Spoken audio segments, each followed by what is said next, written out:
যেখানে মনিটাইজ দিবে না সেখানে শুধু শুধু গাদার মতো খাইতে তো লাভ নেই। আমি আমার গ্রামের বৈচিত্র্যময় দৃশ্যগুলো আপনাদের মাঝে তুলে ধরবো। তো যে ভাই স্ট্রাইক মারছে তার সাথে অনেক কন্ট্যাক্ট করার চেষ্টা করি, কিন্তু কোনোভাবে তার সাথে কন্ট্যাক্ট করতে পারিনি। আসসালামু আলাইকুম গাইস, সবাই কেমন আছেন? আশা করি সবাই অনেক অনেক ভালো আছেন। তো আমি Mehedi Hasan, welcome to my 2 number blog. তো আজকের এই ভিডিওতে আমি আমার নিজের সম্পর্কে কিছু কথা বলবো, আর কথাগুলো সবাই শুনে যাবেন।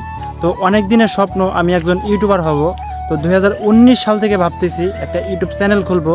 তো 2020 সালের মাঝামাঝিতে আমি একটা ইউটিউব চ্যানেল ক্রিয়েট করি, আর সেইখানে আমি মিনি ব্লগ ভিডিও আপলোড করতাম। কাজে থেকে আইসা হঠাৎ করে দেখে আমার ইউটিউব চ্যানেলে একটা ভিডিওতে কপিরাইট ক্লেম আসছে।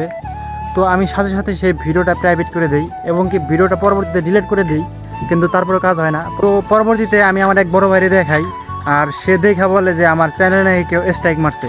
তো যে ভাই স্ট্রাইক মারছে তার সাথে অনেক কন্ট্যাক্ট করার চেষ্টা করি, কিন্তু কোনোভাবে তার সাথে কন্ট্যাক্ট করতে পারিনি। তো যেহেতু সে স্ট্রাইক মারছে, আর ওই কারণে আমার চ্যানেলে মনিটাইজ দিবে না। তো পরবর্তীতে আমি আমার চ্যানেলটা বন্ধ করে দিই, কারণ যেখানে মনিটাইজ দিবে না সেখানে শুধু শুধু গাদার মতো খাইতে তো লাভ নেই। তো আমি 2024 সালের মাঝামাঝিতে আইসা আবার ইউটিউব চ্যানেল খুলি, আর সেইখানে চেষ্টা করতেছি ডেলি ভিডিও দেওয়ার জন্য।